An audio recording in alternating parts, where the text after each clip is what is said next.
નમસ્કાર વિદ્યાર્થી મિત્રો, ધોરણ 10 વિષય સામાજિક વિજ્ઞાન પ્રકરણ 14 પરિવહન, સંદેશા વ્યવહાર અને વ્યાપાર. છેલ્લા સમય દરમિયાન આ પ્રકરણની અંદર સંદેશા વ્યવહાર એટલે કે પ્રકરણનો બીજો ભાગ હતો જે સંદેશા વ્યવહાર ઉપર એટલે કે કોમ્યુનિકેશન સિસ્ટમ, સંચાર તંત્ર ઉપર ચર્ચા કરતા હતા. સામૂહિક સંચાર તંત્ર અને વ્યક્તિગત સંચાર તંત્ર એવા બે સંચાર તંત્રના માધ્યમો હતા જેમની ચર્ચા કરી ચૂક્યા હતા. આજે જે છે પ્રકરણનો અંતિમ ભાગ એટલે કે વ્યાપાર, આ ત્રીજા પ્રકારની પ્રક્રિયા છે.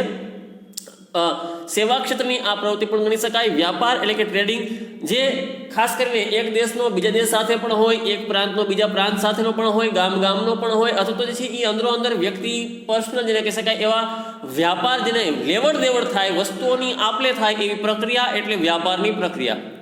આપ જાણો છો એમ ભારત એ વિશાળ દેશ છે. તેમાં ક્યાંક પર્વતીય ક્ષેત્ર, ક્યાંક ફળદ્રુપ મેદાન, તો ક્યાંક કિનારાના મેદાની પ્રદેશો, તો રણ પ્રદેશ જેવા વિભિન્ન પ્રકારના ભૂપૃષ્ઠો આવેલા છે. અહીં વ્યાપાર પણ આ બાબતોને આધારિત થાય છે. આવી જ ભિન્નતા આપણા દેશની અંદર તમને આબોહવામાં પણ જોવા મળશે. પ્રાંત પ્રમાણે આબોહવા અલગ છે. ઉત્તર ભારત એ ઠંડો પ્રદેશ છે. કર્કવૃત વાળો પટ્ટો એટલે કે મધ્ય ભારત એ એકંદરે વિષમ આબોહવા ધરાવતો પ્રદેશ કહી શકાય. મેદાની પ્રદેશ છે, મોસમી આબોહવાળો પ્રદેશ તેને ઓળખી શકાય. વળી તમે દક્ષિણ ભારતમાં જાઓ, દ્વીપકલ્પી ઉચ્ચ પ્રદેશમાં, જ્યાં અરબ સાગર, હિન્દ મહાસાગર અને બંગાળની ખાડી જે છે એ નજીકમાં આવેલા છે, તો ત્યાં તમને છે એ એકંદરે શિયાળો, ચોમાસું કે ઠંડી, ઉનાળો આ બધું તમને એક સમાન લાગશે. એટલે કે ક્યાંય ત્યાં બહુ વાતાવરણમાં કોઈ લાંબો ફેરફાર હોતો નથી. આ ઉપરાંત વનસ્પતિ અને ખનિજ સંસાધનો અને સંચાલન શક્તિના સંસાધનો પણ તમને આ દેશની અંદર જે છે એ જોવા મળશે અલગ અલગ પ્રકારના પ્રાંત પ્રમાણે. ભિન્નતા પ્રમાણે દરેક પ્રદેશમાં ખેતીના પાક અને ઔદ્યોગિક ઉત્પાદનોમાં પણ વિવિધતા જોવા મળે છે. જ્યાંથી કાચો માલ જેવો પ્રમાણમાં પ્રાપ્ત થશે ત્યાં ઉદ્યોગો એવા પ્રકારના સ્થાપવામાં આવશે. જ્યાં કૃષિ સમૃદ્ધ પ્રદેશ છે કે જ્યાં કૃષિનું પ્રમાણ વ્યાપક છે, આવા પ્રાંતની અંદર ઔદ્યોગિક વિસ્તાર છે એ કૃષિ આધારિત હોય છે. એટલે કે કૃષિમાંથી બનતો વસ્તુનું પ્રમાણ વ્યાપક હોય છે. જ્યાં ખનિજ સમૃદ્ધ છે, જ્યાં પૃથ્વીના પેટાળમાંથી ખનિજો વધુ પ્રમાણમાં નીકળે છે, જેમ કે ઝારખંડ હોય, બિહાર હોય કે એવા રાજ્યમાં બોક્સાઇટ છે, કોલસો છે, લોખંડ છે, કાચું લોખંડ છે, આ વધુ પ્રમાણમાં બહાર નીકળે છે, તો ત્યાં એકંદરે લોખંડ પોલાદના કે એલ્યુમિનિયમના કારખાનાઓ આવેલા હોય. ગુજરાત છે, મહારાષ્ટ્ર છે, ત્યાં સુતરાઉ કાપડની મિલો આવેલી હોય, કારણ કે કાપડ કપાસ ઉગતો હોય. તમે પૂર્વ ભારતમાં જાઓ, જ્યાં અસમ છે, ત્યાં ચાના બગીચા છે, એટલે ચાની ફેક્ટરીઓ ત્યાં આવેલી હોય. જ્યાં શેરડીનું વધુ ઉત્પાદન થાય છે, એવા ઉત્તર પ્રદેશની અંદર અને મહારાષ્ટ્રમાં ખાંડની મિલો આવેલી હોય, કારણ કે ત્યાં શેરડીનું વધુ પ્રમાણમાં ઉત્પાદન થાય છે. તો પ્રાંત પ્રમાણે ઉદ્યોગો પણ અલગ અલગ પ્રકારના છે. આવા ઉદ્યોગોને કારણે દેશની જે છે એ વ્યાપાર પ્રણાલી પણ આપણને અલગ અલગ જોવા મળે. મેં તમને કીધું એમ કે કાચો માલ જેવો મળે છે ત્યાં ઉદ્યોગો એવા સ્થાપવામાં આવે છે. વ્યાપાર બે ટાઈપના હોય છે મિત્રો: આંતરિક વ્યાપાર, આંતરરાષ્ટ્રીય વ્યાપાર, domestic trading and international trading. આ બે પ્રકારના વ્યાપાર છે એ એકંદરે દેશની અંદર અવેલેબલ હોય છે. કોઈ પણ દેશ છે એ આંતરિક અને આંતરરાષ્ટ્રીય વ્યાપાર હંમેશા કરતો જ હોય છે, કારણ કે ક્યારેય કોઈ પણ દેશ છે એ દરેક બાબતથી સમૃદ્ધ હોતો નથી. હવે ઉદાહરણ તરીકેની વાત કરીએ તો આંતરિક વ્યાપાર છે એ આંતરિક વ્યાપાર એવી જગ્યાએ થાય છે કે જ્યાં ખાસ કરીને જેમની પાસે જે વસ્તુઓ નથી એનો વ્યાપાર તે કરશે. જેમ કે ઉત્તર પ્રદેશ છે, મેં તમને કીધું કે શેરડી વધુ પ્રમાણમાં વાવેતર કરે તો એ ખાંડની નિકાસ કરશે. પંજાબ છે, પંજાબ અને હરિયાણા ઘઉંનું વધુ પ્રમાણમાં ઉત્પાદન કરે તો એ એકંદરે ઘઉંની નિકાસ કરશે. સામે ઔદ્યોગિક વસ્તુની આયાત કરશે. બિહાર અને ઝારખંડ લોખંડ પોલાદની નિકાસ કરશે, તો આમાં કૃષિ પેદાશ છે એની આયાત કરશે. કહેવાનો મતલબ એ છે કે કોઈ પણ દેશ ક્યારેય 100% સંપૂર્ણ સંપન્ન હોતો નથી. ક્યારેક ને ક્યારેક એને કોઈ વ્યક્તિ કે કોઈ પ્રદેશ ઉપર કે ક્યાંય કોઈ બીજા દેશ ઉપર આધાર રાખવો પડતો હોય વ્યાપારની બાબતમાં. આંતરિક વ્યાપારની બાબતની વાત કરીએ, એક રાજ્યમાં વિપુલ પ્રમાણમાં ઉપલબ્ધ વસ્તુઓ બીજા રાજ્યમાં નિકાસ કરવામાં આવે તથા બીજા રાજ્યમાં ઉત્પન્ન થતી વસ્તુઓ પોતાના રાજ્યમાં આયાત કરવામાં આવે, તેને આંતરિક વ્યાપાર કહેવાય. હવે મિત્રો, પહેલી વસ્તુ એ સમજી લેજો, જે આપણે પ્રકરણ 15 આર્થિક વિકાસમાં ભણી ગયા હતા, આયાત અને નિકાસ. આયાત એટલે શું અને નિકાસ એટલે શું? ઘણી વખત આવી વિદ્યાર્થીને ખ્યાલ ન હોય, આપણે આખી બધી ચર્ચા કરી છે આયાત નિકાસ. તો વિદ્યાર્થી આયાત નિકાસ શું છે એ ખબર નથી તો એનો કંઈ સમજણ પડશે જ નહીં. તો આયાત એટલે સિમ્પલી વસ્તુ છે કે બીજા દેશમાંથી વસ્તુઓ ખરીદવામાં આવે કે ઇન્ડિયામાં લઈ આવવામાં આવે કે બીજા કોઈ પ્રાંતમાંથી આપણા પ્રાંતની અંદર વસ્તુ લાવવામાં આવે, એને આયાત કહેવામાં આવે. જો આપણો દેશ બીજા દેશમાં કોઈ વસ્તુને નિકાસ કરી રહ્યો છે, એટલે કે વેચી રહ્યો છે, મોકલી રહ્યો છે, અહીંથી આપણે કોઈ પણ દેશમાં વસ્તુઓનો જથ્થો મોકલી છે પુષ્કળ પ્રમાણમાં વેચવા માટે કે કોઈ પણ બાબતે, તો એને નિકાસ કહેવામાં આવે.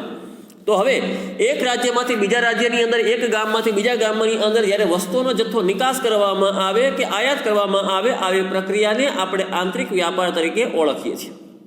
ઉદાહરણ તરીકે અહીં કીધું છે એમ, દાખલા તરીકે પંજાબ ઘઉં વધારે ઉત્પન્ન થાય છે, તેથી તે બીજા રાજ્યમાં ઘઉંને મોકલે છે, જ્યારે પંજાબને દરિયા કિનારો છે જ નહીં, કારણ કે એ એકંદરે લેન્ડલોક સ્ટેટ કહી શકાય, એટલે કે એની ચારે બાજુ છે એ એકંદરે સીમાઓમાં જમીન છે.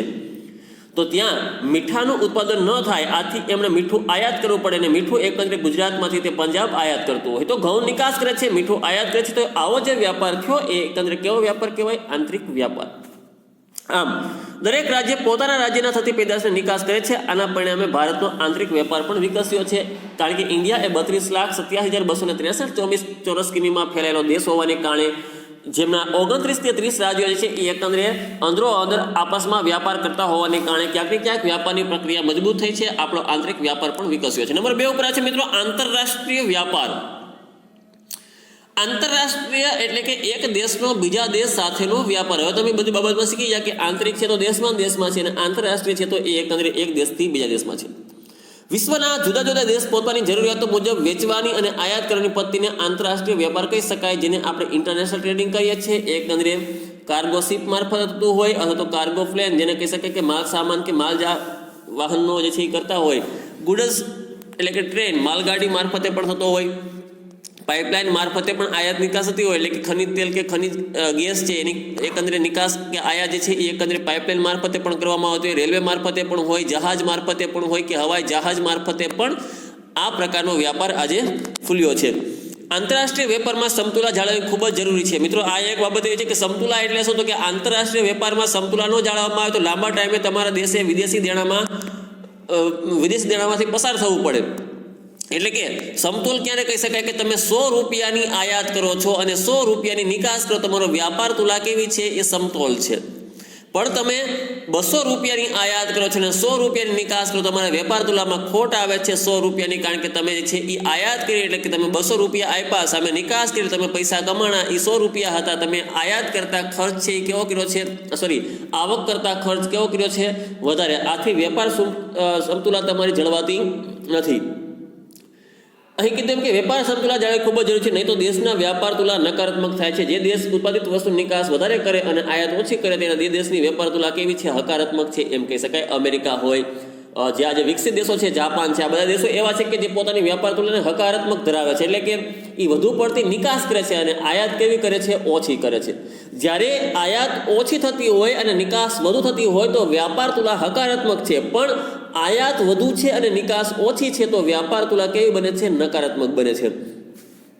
આનાથી આપણા દેશમાં વિદેશી હુંડિયામણમાં વિદેશી જે દેશ ઉત્પાદિત વસ્તુ નિકાસ કરે અને આયાત ઓછી કરે ત્યાં દેશમાં વેપાર તુલા હકારાત્મક છે એમ કહી શકાય. આનાથી આપણા દેશમાં વિદેશી હુંડિયામણમાં શું થાય છે? વધારો થાય છે. હવે વિદેશી હુંડિયામણ એટલે શું? તો કે આપણા દેશમાં છે એ ચલણ રૂપિયો છે, તો પૈસા આપણે એને કહીએ છીએ, પણ વિદેશમાંથી આવતું ચલણ છે ને વિદેશમાંથી આવતું નાણું એને પૈસા ન કહી શકાય, એને એકંદરે વિદેશી હુંડિયામણ કહેવાય. સૌપ્રથમ વિદેશી હુંડિયામણ એટલે શું? તો કે તમારે છે એ એકંદરે $1 ખરીદવા માટે જેટલા રૂપિયા આપવા પડે એ એકંદરે દર, એટલે હુંડિયામણનો દર. આજની તારીખે 73 રૂપિયા આપણે એકંદરે $1 ખરીદવા માટે ઇન્ડિયાના 73 રૂપિયા આપવા પડે, તો આ વિદેશી હુંડિયામણનો દર કહી શકાય. હવે વિદેશમાં આપણે વધુ પ્રમાણમાં નિકાસ કરીએ તો આપણા દેશમાં વિદેશી નાણું આવે. વિદેશી નાણુંનો ઉપયોગ આપણે આપણા દેશના વિકાસ માટે કરી શકીએ છીએ. જો દેશમાં નિકાસ કરતા આયાત વધે તો વેપાર તુલા કેવી છે? નકારાત્મક છે એમ પણ કહી શકાય. અગાઉ કીધું એમ કે જે દેશ વધારે નિકાસ કરે તેનું ચલણ મૂલ્ય આંતરરાષ્ટ્રીય બજારમાં વધે અને એ દેશની આયાત વધે છે, એવા દેશનું ચલણ મૂલ્ય આંતરરાષ્ટ્રીય બજારમાં ઘટવા લાગે છે. મિત્રો આ વાસ્તવિકતા છે કે આજે $1 ને આપણા 73 રૂપિયા, તો આનો અર્થ આ થાય છે કે અમેરિકા આપણે કરતાં વધુ નિકાસ કરે છે. જો આપણે અમેરિકા કરતાં વધુ નિકાસ કરવા માંડીએ તો આપણું રૂપિયાનું મૂલ્ય બજારમાં વધ્યું કહેવાય, એટલે કે મજબૂત થયો કહેવાય. આજે જો માન લો કે રૂપિયાને ખરીદવા માટે $73 આપવા પડે તો આપણે અમેરિકા કરતાં આગળ છીએ, આનો અર્થ આ થાય. પણ આ ભારત દેશ લાંબો પરાધીન રહ્યો, ગુલામીમાં રહ્યો, એટલે એના કારણે ક્યાંક ને ક્યાંક દેશની અંદર એટલી માત્રામાં આપણો રૂપિયો મજબૂત ન થઈ શક્યો. આજની તારીખે પણ આપણો રૂપિયો સતતને માટે તૂટતો હોય છે, એટલે કે પહેલાં જે છે 65 હતા, પછી 70 થયા, પછી 75 થયા, આજની તારીખે થોડાક 73 રૂપિયા એટલે મજબૂત થયો છે, નો ડાઉટ. પણ આંતરરાષ્ટ્રીય બજારમાં આપણા નાણાંનું મૂલ્ય ઓછું છે, આનો અર્થ આ થાય છે. ઈસવીસન 1991 સાલ આવી પ્રકરણ 16 આપણે ઉદારીકરણ, ખાનગીકરણ અને વૈશ્વિકરણ અભ્યાસ કરી ચૂક્યા. ઈસવીસન 1991માં ઉદારીકરણની પ્રક્રિયા અમલમાં આવી, ત્યારબાદ ભારતમાં આંતરરાષ્ટ્રીય વેપારમાં ઘણો જ બદલાવ આવ્યો છે. છેલ્લા ઘણા વર્ષોનો અભ્યાસ કરીએ તો લગભગ ભારતની વેપાર તુલા નકારાત્મક કરી છે, કારણ કે ઇન્ડિયા એ વિકાસ માટે મથી રહ્યું છે અને ઇન્ડિયાને આયાતો કરવી પોસાય પણ છે, કારણ કે વર્તમાન સમયમાં ભારત બુલેટ ટ્રેન હોય કે કોઈ પણ બાબતો હોય એ બધી બીજા દેશ ઉપર આપણે આધાર રાખવી પડશે, પણ એનાથી આપણા દેશને એકંદરે ભવિષ્યમાં લાભ પણ એટલો જ થવાનો છે. એટલે વર્તમાન સમયમાં આપણે વેપાર તુલના નકારાત્મક છે, કારણ કે આપણે નિકાસ કરીએ એની કરતાં આયાત કેવી કરીએ છીએ, વધુ કરીએ છીએ. આ વેપાર તુલા હકારાત્મક બને એના માટે સરકાર છે સ્ટાર્ટઅપ ઇન્ડિયા હોય, ડિજિટલ ઇન્ડિયા હોય, સ્કિલ ઇન્ડિયા હોય, મેક ઇન ઇન્ડિયા હોય, આવા પ્રકારના પ્રોજેક્ટ સ્ટાર્ટ કર્યા છે, જે અન્વયે હવે ઇન્ડિયામાં જ બનશે અને ઇન્ડિયામાં જ વપરાશે. વધેલી વસ્તુની કદાચ ઇન્ડિયામાંથી બીજા દેશમાં નિકાસ પણ કરવામાં આવે, જેથી કરીને આપણી આયાતો ઘટે અને નિકાસ વધે. આ માટે સરકાર સંપૂર્ણપણે છે પ્રયાસ કરી રહી છે. આનાથી ઘણી વિદેશી કંપનીઓ ભારતનો માલનું ઉત્પાદન કરી વિદેશમાં નિકાસ પણ કરશે. હવે આપણે ઇન્ડિયામાં ભારત કઈ કઈ પ્રકારની વસ્તુની આયાત કરે, નિકાસ કઈ કઈ પ્રકારની કરે તેની વાત કરીએ તો ભારત છે ને એ એકંદરે ભારતમાં જરૂરિયાત પ્રમાણેનું લોખંડ પોલાદનું ઉત્પાદન ન થતું હોવાથી આપણે તેની અને તાંબાની પણ આયાત કરીએ છીએ. તાંબુ છે એ ઓસ્ટ્રેલિયા, ઘાના ત્યાંથી આવે છે ઇન્ડિયાની અંદર. લોખંડ પોલાદ છે પણ એટલી માત્રામાં આપણે પૂરેપૂરી જરૂરિયાતને સંતોષી શકતા નથી, એટલે આપણે એમની પણ આયાત કરીએ છીએ. વળી પેટ્રોલિયમ ખનિજ તેલ છે એની આયાત આપણે રશિયા છે, અમેરિકા છે, ઈરાન, ઈરાક જે છે એવા દેશોમાંથી કરીએ છીએ. કારણ કે ભારતમાં પેટ્રોલ છે નો ડાઉટ નથી, એવું નથી. બોમ્બે હાઈ હોય, અસમમાં ગુવાહાટી હોય, જેસલમેર હોય, આ ગુજરાતમાં અંકલેશ્વર હોય, ખનિજ તેલના કુવાઓ છે, પણ એ એકંદરે ખનિજ તેલ એટલી માત્રામાં નીકળતું નથી. ઇન્ડિયામાંથી જેટલું પેટ્રોલ બહાર આવે છે એનાથી માત્ર ઇન્ડિયાની 30% જરૂરિયાત પૂરી થાય છે, બાકીનું 70% પેટ્રોલની આપણે આયાત કરવી પડે છે. એટલે આપણે પેટ્રોલિયમની આયાત કરીએ છીએ. ખનિજ તેલ જેમાં જો પેટ્રોલિયમ એટલે કે કુદરતી ગેસ હોય, ખનિજ તેલ હોય, કાચું તેલ હોય, લ્યુબ્રિકન્ટ એટલે કે ઓઇલ છે કે ગ્રીસ છે કે જે ચીકણા પદાર્થ છે, કેમિકલ આધારિત છે, એવા પ્રકારની પણ આપણે આયાત કરીએ છીએ. મશીનોને ગતિશીલ રાખવા માટે ઓઇલની જરૂર પડવા છે, કે સ્વાભાવિક છે કે મશીનો ત્યારે ચાલી શકે કે જ્યારે એમાં લ્યુબ્રિકન્ટ એટલે કે ઓઇલ નાખવામાં આવે. તો આ વસ્તુ આપણા દેશમાં છે જ નહીં, તો એની આપણે આયાત કરીએ છીએ. આ ઉપરાંત અમુક પ્રકારના મશીનો છે, મોતી છે, કિંમતી પથ્થર છે, ખાદ્ય તેલ વગેરેની પરદેશની જરૂરિયાત પ્રમાણે આપણે આયાત કરીએ છીએ. ખાદ્ય તેલનો ઉલ્લેખ કરવામાં છે, પણ બધા ખાદ્ય તેલ નહીં, કારણ કે અમુક ખાદ્ય તેલની આપણે નિકાસ પણ કરીએ છીએ, જેમ કે સિંગ તેલ, કપાસીનું તેલ. આવી આપણે આયાતો કરીએ છીએ. એ છે USA, United states of America, Germany, Russia, Myanmar અને ખનિજ તેલ માટે ઈરાન વગેરે દેશમાંથી આપણે આયાત કરી રહ્યા છીએ. તો મિત્રો એવું નથી કે આ માત્ર આપણે આયાત જ કરીએ છીએ, આપણે અમુક પ્રકારની નિકાસ પણ કરીએ છીએ. જેમ કે ઇન્ડિયા છે એ ભારતમાં ભારત જે છે એ આજે અમુક પ્રકારની વસ્તુ નિકાસ પણ કરી રહ્યો છે, જેમાં ભારત દેશની કેટલીક વસ્તુ દેશમાં મોંઘી ન બને તેથી ઉત્પાદન અમુક ભાગની નિકાસ કરીને છૂટ આપે છે. સરકાર બધી પ્રકારની વસ્તુ છૂટ અપાતી નથી, કારણ કે બને એવું કે બધી પ્રકારની વસ્તુ નિકાસ થવા લાગે તો ખુદ ઇન્ડિયાની અંદર અછત થવા લાગશે. અછતના સમય દરમિયાન સંગ્રહખોરી અને કાળા બજાર જેવા ચિત્રો પણ સામે આવી શકે. એટલે સરકાર અમુક પ્રકારની વસ્તુઓની જે છે એ નિકાસ કરવા માટે છૂટછાટ આપતી નથી.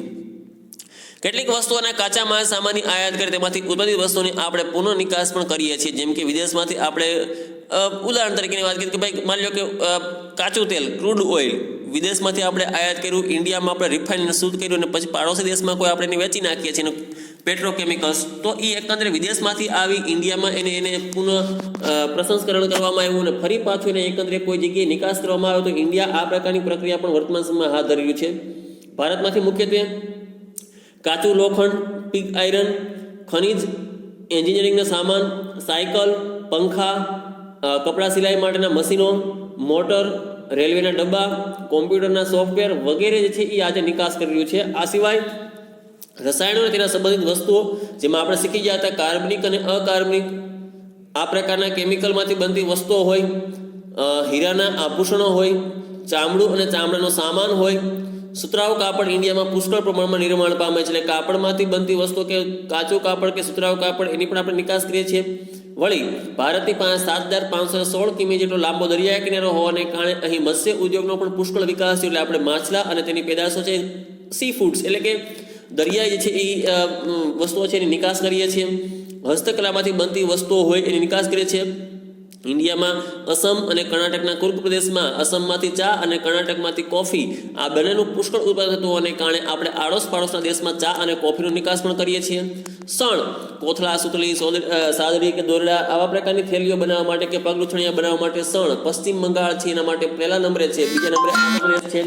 તો આવા રાજ્યમાંથી આપણે એની વસ્તુઓની પણ નિકાસ કરીએ છીએ. આ ઉપરાંત સીવેરા તૈયાર કપડાં જે છે એની પણ ઇન્ડિયા નિકાસ કરી રહ્યું છે. તો આ પ્રકારની આપણે નિકાસો થાય છે વિદેશની અંદર. મિત્રો આપણે આજે પ્રશ્નનો અભ્યાસ કર્યો છે એ છે વ્યાપાર. પ્રશ્નનો જવાબ આપણે લખવાનો છે આંતરિક વ્યાપાર અને આંતરરાષ્ટ્રીય વ્યાપારનો તફાવત જણાવો 1. નંબર 2, ભારતની આયાતી વસ્તુનો વ્યાપાર અને ભારતની નિકાસી વસ્તુનો વ્યાપાર તફાવત જણાવો 2. અને સોરી ત્રીજો જે છે એ વ્યાપારનો અર્થ જણાવો, આવો પ્રશ્ન બને. ટૂંકમાં 3 પ્રશ્ન બનશે. વ્યાપારનો અર્થ જણાવો, પ્રશ્ન નંબર 1. પ્રશ્ન નંબર 2, આંતરિક વ્યાપાર અને આંતરરાષ્ટ્રીય વ્યાપારનો તફાવત જણાવો, એ જે પ્રશ્ન નંબર 2 હતો. પ્રશ્ન નંબર 3, ભારતનો આયાત વ્યાપાર, ભારતનો નિકાસ વ્યાપાર, તફાવત જણાવો, પ્રશ્ન નંબર 3. આ 3 પ્રશ્નો આપણે આપણી ફેરબુકમાં લખવાના છે. સાથે આ 3 પ્રશ્નો આપણે રફ બુકમાં લખીને પણ જ્યારે આપણે વિકૃત